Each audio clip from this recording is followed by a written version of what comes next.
We come here often, so we shouldn't stand out. Let's sit here. Now, it's up to Vodyanitsa. Let's see how the conversation goes.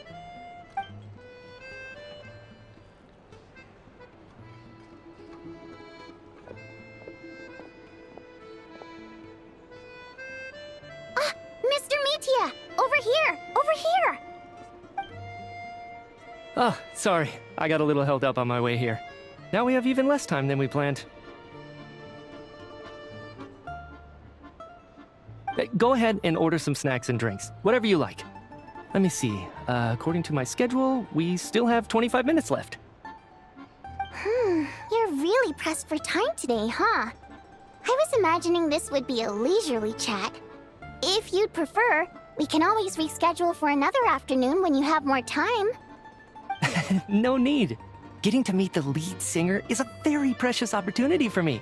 I'm not about to pass it up. I've already had to decline your invitation several times because our schedules rarely align. If I don't grab this chance while it's here, who knows when the next one will come around? Well, it's very kind of you to make time just for me. I'm not too sure, to be honest.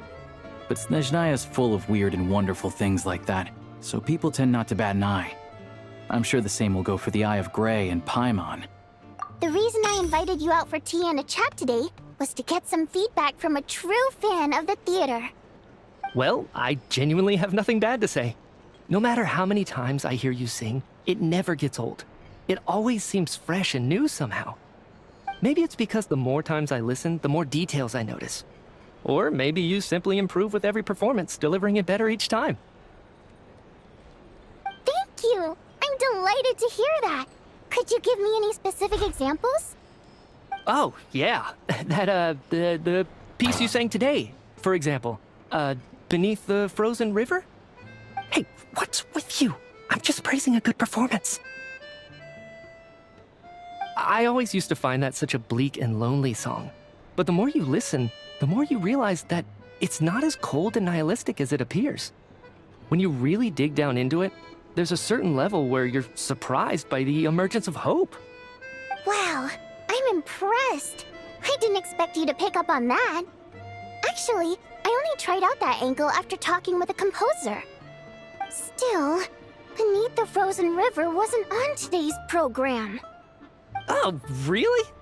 But it's a classic. You sing it every time. Almost every time. Oh, well then. Let me say a few words about that other all-time classic, Flying in the Wind from the Mountain Sparrow.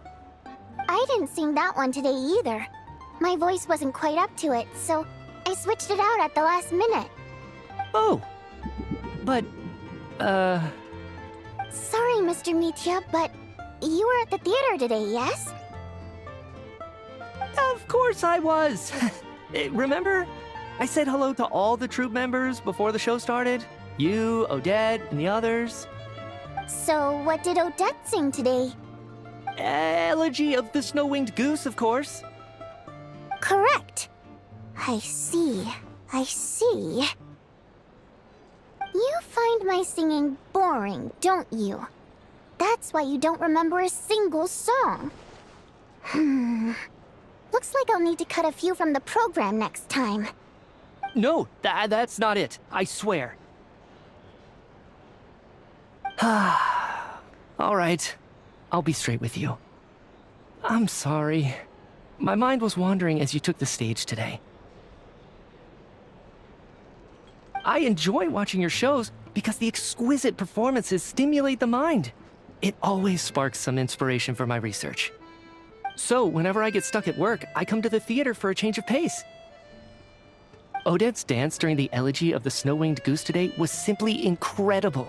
It got me wondering what she's been going through recently.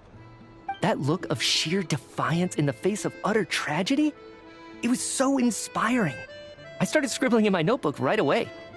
Not that I made a ton of progress in the grand scheme of things, but I still think it was productive. By the time I snapped out of it, the entire show had finished. So what you're saying is, you didn't listen to my singing at all? Unfortunately not. I'm sorry. I don't know which is more disrespectful. The fact that I don't always come for the show itself, or the fact that I missed your performance? Seems like things are getting a little awkward. Mitya just stepped into a conversational minefield. If there's one thing Vodyanitsa doesn't like, it's people who show disrespect for her performance. This meeting was so hard to set up. Don't tell me it's already falling apart.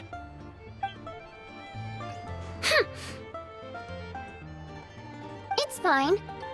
I suppose this is affirming in its own way. At least, it shows that our performance really touches people's hearts, right? Don't let it bother you. It certainly doesn't bother me. She's showing a lot of restraint. Well, I'll be sure to let Odette know how much you adored her performance. Please don't say that. I always love your performances too. It's just that inspiration struck at the wrong time today. I'm usually all ears. I know, I can tell. That's why I value your opinion. I'm sure some people can't stand it when others praise their coworkers right to their face, but not me. No, sir. Fair enough. I still feel kinda bad though. But you know what I really can't stand? People who only show up to the theater to pretend that they're cultured. Makes me sick to my stomach. Oh yeah, 100%. There are too many of those people around. By the time they're walking out the door, they've forgotten all about the show. What's wrong? You look furious. I don't know if you've heard about the boss of the Iskra manufacturing plant. He isn't even a theater investor, but he always demands the same privileges as actual investors. Box tickets only, premium drinks, even the right to request specific songs. Well played, Vodyanitsa. Seems like she's harnessing her rage to steer the conversation back on track. Now that you mention it, I've interacted with that guy before. I gotta say, everyone holds him up as an example of a benevolent businessman, but I don't know. I don't see it. Yeah, he couldn't care less about what's happening on stage. He's just there to flaunt his social status. I hate that I have to prepare programs for guys like that. What's the big deal with that factory he runs anyway? I asked around a bit and heard some pretty shocking stories. Sounds like he's just another greedy capitalist. Oh, really? Yep, the things people are saying are pretty damning. Low wages, insanely long working hours, equipment running around the clock. And as if that's not bad enough, he also strictly forbids his employees from giving any kind of interview. Project Stuja has now been extended so many times, we're at the point where crystal rations for the common folk are barely enough to survive on. Yet he even wants to get his greedy hands on them just to boost his own profits. If the rumors are true, he's in serious violation of the law. Interesting. So you've heard about it too? What? So it's really true? Who knows? I've only heard the same rumors you have. But there's no smoke without fire. The Rooster's been coming down on us hard lately, demanding that we track and trace every single batch of Crystal. My coworkers in the Department of Energy have been tearing their hair out over it. The Rooster? I didn't realize he cared that much. Yeah. Even though there are no restrictions on Crystal trading, the poor will wind up freezing to death if we let the rich buy as much as they want. That's clearly unfair. Looks like we'll need to arrange an investigation into the Iskra manufacturing plant as soon as possible.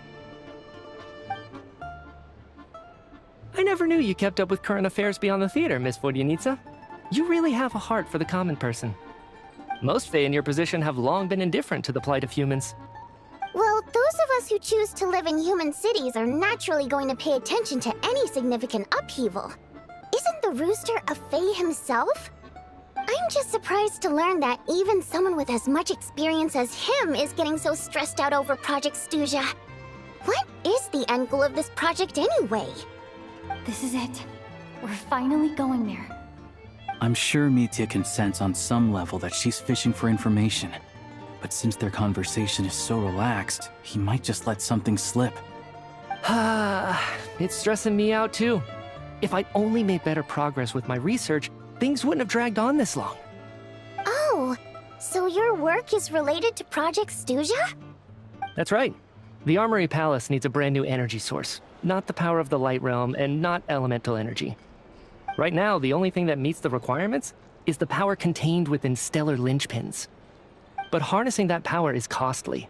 Each step of the process requires enormous amounts of Kresnik crystal, from extraction to quantification to attempts at conversion. Progress has been painfully slow, and the team is getting burned out as time goes by. Sometimes, I see people staring into space as if in a trance. Could it be that this new energy source has side effects? No, it doesn't affect us, because the energy is used for... Okay, I got it. Stop choking me.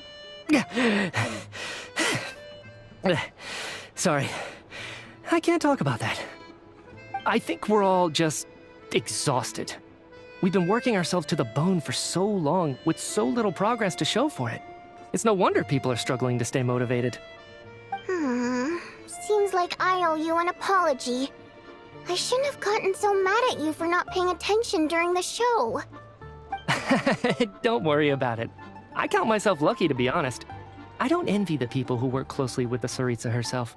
I'd much rather be in my current position. At least I don't have to shoulder any major responsibilities. So they're trying to develop a completely new kind of energy. Yeah, censored by a scarf. Who would have thought?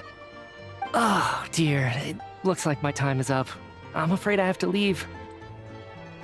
I'm so sorry. We ended up barely talking about the theater. That's okay. It was a pleasure chatting with you, really. Let's make up for it next time. Yeah, hopefully once the work pressure eases up a little, I'll be able to focus more on the performance, and then we'll have more to discuss. We touched on some confidential issues today. I'd be grateful if you could keep it between us.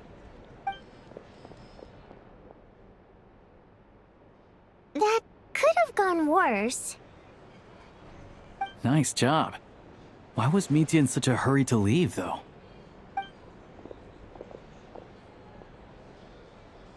Sorry, routine inspection.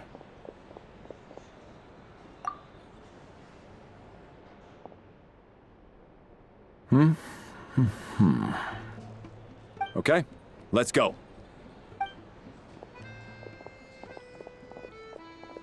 So he wasn't rushing to get back to work. He must have calculated that Valeri would find him here in exactly 25 minutes. That's frighteningly accurate. One of the main duties of the Special Assignments Battalion is to ensure that important figures stick to their schedules. All right, time for us to get going too. Excuse me, check please.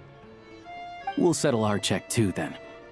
Oh, hello there. Mr. Mitya paid the check before leaving. He also asked me to pass on a message. He said it was an honor to share his tea break with Miss Vodyanitsa and her two friends. Wait. So he knew we were here all along? This raises a lot of questions. Did he deliberately mention the new energy source so that we'd overhear it? Maybe his work isn't confidential after all.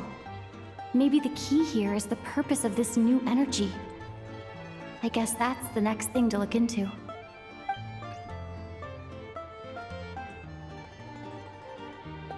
Vodyanitsa and Alosha have both left.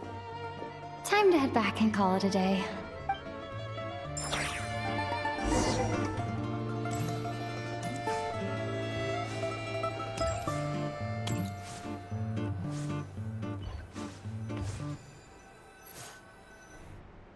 You're back! You're pretty early today.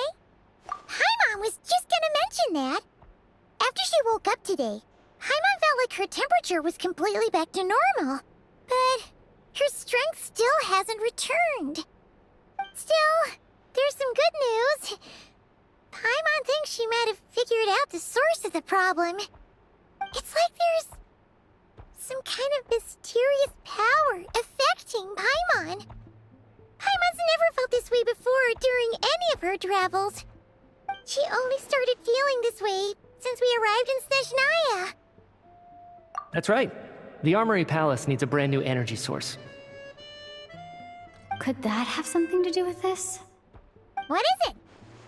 You're making that face again. You know, the one you get whenever you have a light bulb moment?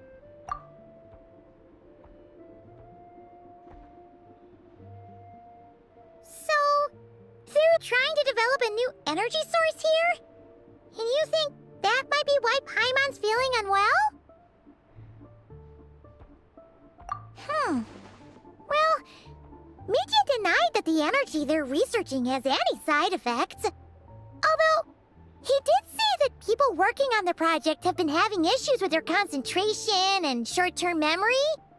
And even so, those are completely different symptoms from Paimon's. It's pretty faint, so it's kind of hard to tell. But, if anything, it seems like it's coming from roughly the same direction as the Armory Palace.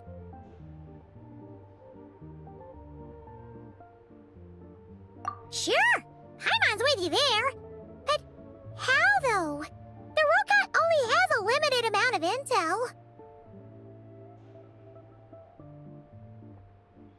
Oh, great point! They argue about Project Stuja every day. If we could sit in on one of their sessions, we might pick up some new leads. Good idea! Oh yeah, while you were out, Paimon tried all the yummiest looking desserts in the Potvoria restaurant. This one seemed right up your alley. So, Paimon saved some for you. Come try it once you finish writing your letter.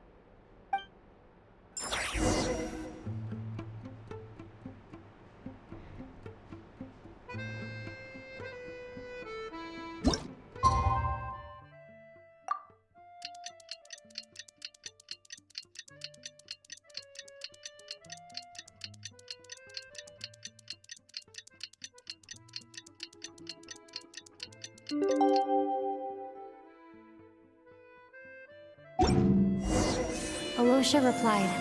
He says that we won't be able to speak at the Vetcha, but he can arrange for us to attend as visitors. Time to get ready. Then head to the Snezhnograd Vetcha.